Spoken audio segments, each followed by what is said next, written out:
for having me here. This has been a phenomenal evening. So my talk is actually not about the internet, and which is, I think, the first one I've ever done, not about the internet. And usually I talk for about an hour or 2 hours and have a big Q&A, so 20 minutes is also outside of my comfort zone. But the talk that I want to give tonight is called Designing for Serendipity in the Real World. And I run this thing called Chief Amusement Designer and this other thing called Board of Us, which is sort of a playful board of directors. It's heterogeneous by design, and I get people together who often don't want to be there at first because they think they know all the answers and they just need an expert to tell them what those are. And I haven't always been this amusing or this joyful. And so the thing that I want to talk about is the moment when I got turned on. So that's the frame story, and now I'm going to step back and talk about what happened in 2004. All right. So in 2004, I was working as the sociology editor at W. Norton, as in the Norton Anthology of just about everything, right? Which was a sort of an interesting company that still is independent and employee-owned and has kind of this mythic, magical place where good literature happens, right? And I had always dreamed of becoming an editor, and it was sort of kind of an amazing way of getting there. But now I'm going to stop for just 2 seconds and say 3 phrases about my childhood. This is a 20-minute talk, so this is what you get. This spans 16 years. My father was a Baptist preacher who was on the revival circuit. We traveled from town to town in the Midwest. My parents got divorced. My brother stayed with him. My mother took me, and she started a company that was based on fraud and a series of lies. And then they ended up in prison.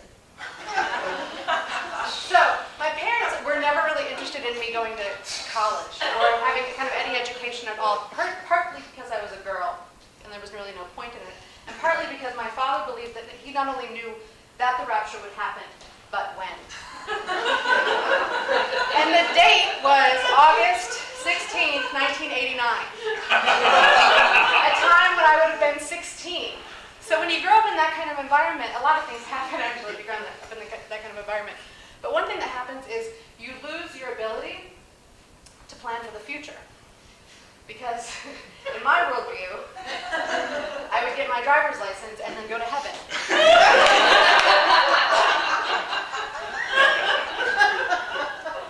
But I did go to college, and actually I left home.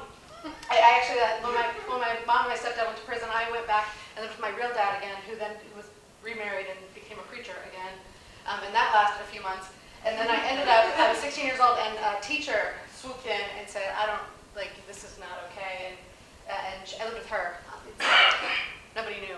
And I finished high school and mowed her lawn and did sort of chores around the house sort of for my keep.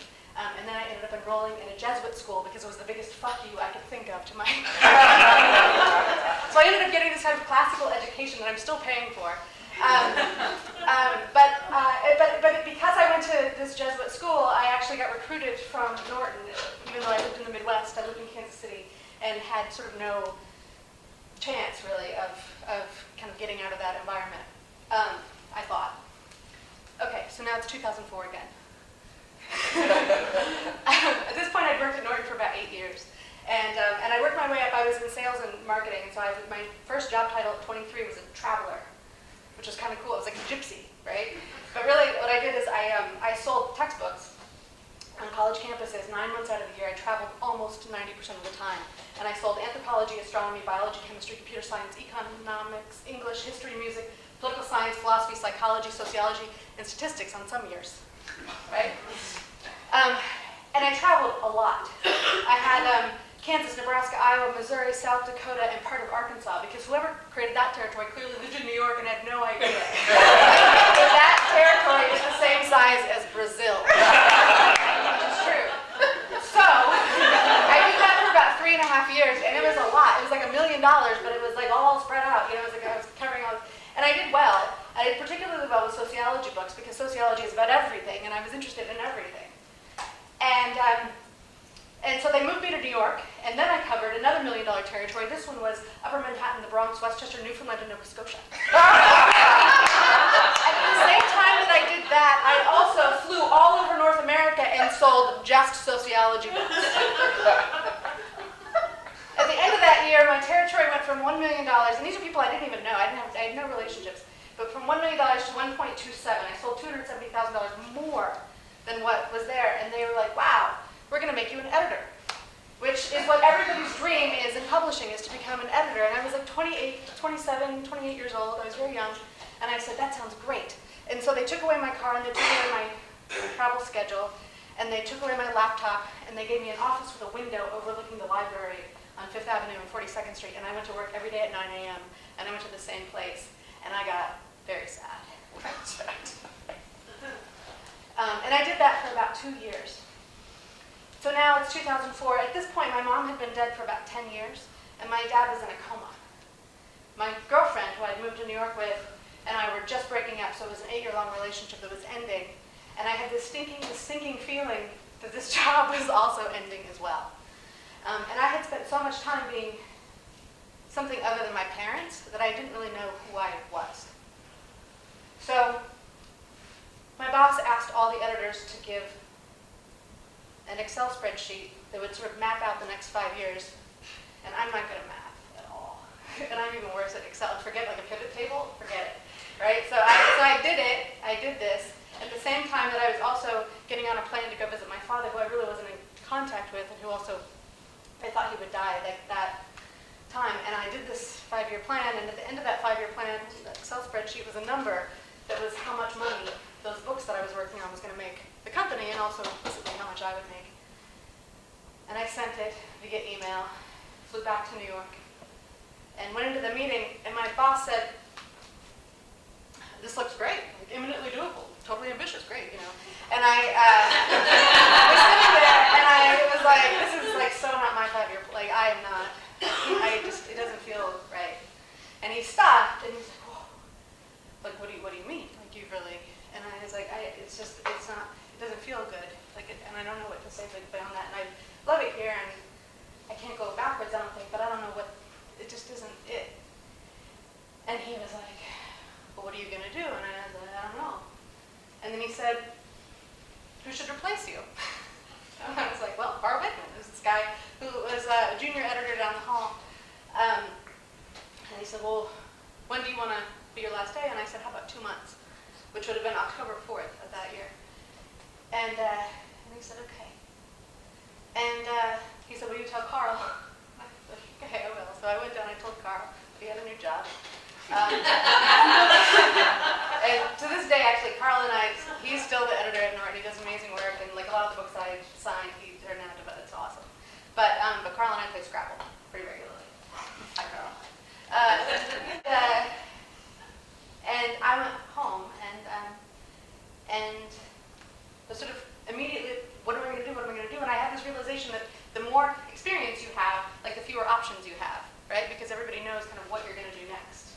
And you know what you're going to do next. And so I was looking through all these job options, and then I was like, this is why people go to grad school, so that they can like do something else. You know? And I was like, maybe that's it. I'll just go to grad school, because I don't want to be, because I don't want to sit in it. That didn't feel good, you know? And so I was getting more and more stressed out, and my family, like I don't really have one, and my friends were like, you had such a great life, and now you're like unemployed and single and subletting. Like, what happened? And so I was like, manic about getting a job, and I'm very good at search, you know, like I was searching the internet and I had things lined up and none of it all felt like the 5-year plan all over again. And so one morning I woke up and I was thinking about like what was so exciting about my job, and the thing that I liked about it was the ideas and like the things that I brought to it, and like the bringing people together with ideas, all of that. And then I thought, what if I just sort of stopped for a while and paid attention to what I pay attention to, because I don't really know what that is. And I had like $15,000 for my like profit sharing and IRA or whatever. I was like, that's awesome. You know, that's a lot of money. And and so I was like, I'll just live on that in New York City. Which I did actually. And so that morning I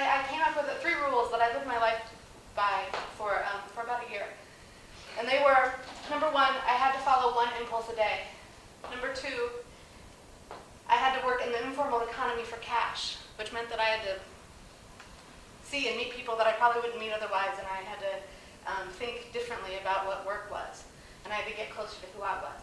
And number 3, I couldn't take a full-time job because I was scared. And so I did that.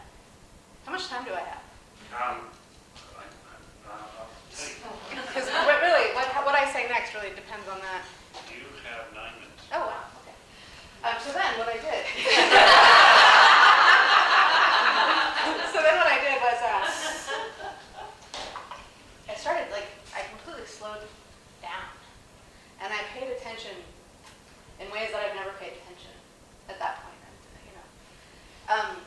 And when I would walk and sort of see, little bird feet in the sidewalk and think about those birds and what happened, they had paint on them, they had cement on, can they fly with cement?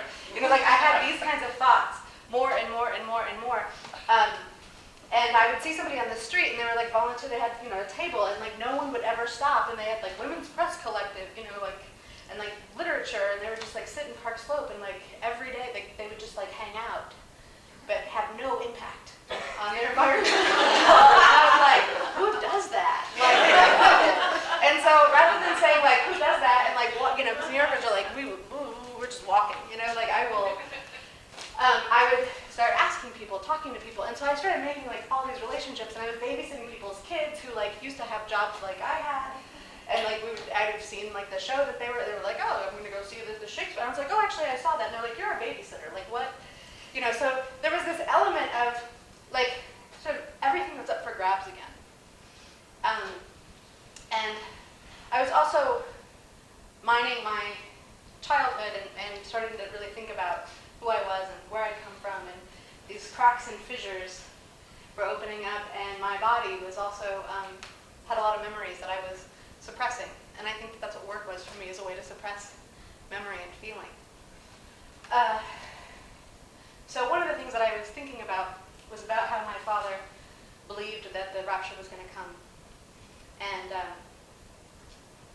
how I felt when I was a 4-year-old about that, because I was getting saved 4 times a week. It was exhausting. Mondays, Wednesdays, Sunday morning, Sunday night, I was constantly getting throwing myself on these, on the pulpit as a 4-year-old, and getting saved over and over and over again, and asking him so tell me again, how do I know if it's going to stick? And he would sort of earnestly sit me down, and there's a passage in the Bible about the city of Nineveh, which is of course destroyed during the flood, and there's a oblique reference to children, and it's those who don't know the right hand from their left will be spared by the hand of God, and so I spent the next 25 years, I guess, really not paying attention to direction. I don't know, right? Or left, I don't know. Listen to that. And every religion has a way to deal with, every religion who lives in hell has a way to deal with the age of accountability. Even it's called that. It's absurd. And so I was writing about this, and the writing was awful. It was so bad, because I had this 7-year-old version of what this all meant, and I realized that I couldn't see. So when you have this thing where you're following an impulse a day, stuff like that takes on a whole new meaning, right? And I also became a job, so I had all this time. And so I was maybe what I'm supposed to be doing with my life right now is move back to the Midwest and figure out, and go to church and figure out and have some sort of documentary moment and live my life and I was like, God, that's terrible. No, I'm not doing that. I was but wait, what does it mean to be Baptist in Manhattan? Because Manhattan is right across, I lived in Brooklyn, it's right across the river, and it's 11 miles by 3 miles. It's such an easy way to create an experiment, And so Google Maps, was a thing then, and it still is. And so I just Googled Baptist Church Manhattan, and boom, there was a map with all these little pins. And there were Chinese Baptist churches, and Judson, which is the social justice Baptist church, and all these and I was this is nothing like my childhood, and maybe I can get closer to who my father was and where religion fits into this, and I don't know, just have an experience, right? And so I did. So I took that map and I was I'm going to go to church. And I started telling people, I'm going to church. People were what are you talking about? And I was I'm going to church. That is what I'm going to do. I had an impulse and I'm going to church. And so I chose my first church, which was Calvary Baptist Church. And the reason why I chose that church is another talk. But I was starting to go to that church, and I got I couldn't do it. My hands would just sweat, and I would think about what it would be like to walk in, and I thought, like, I feel like I'm doing something disingenuous. I feel like this is sort of not nice, and I don't know why I'm doing this, and I don't know why I feel so compelled. But I want to be in that space, and I want to be safe.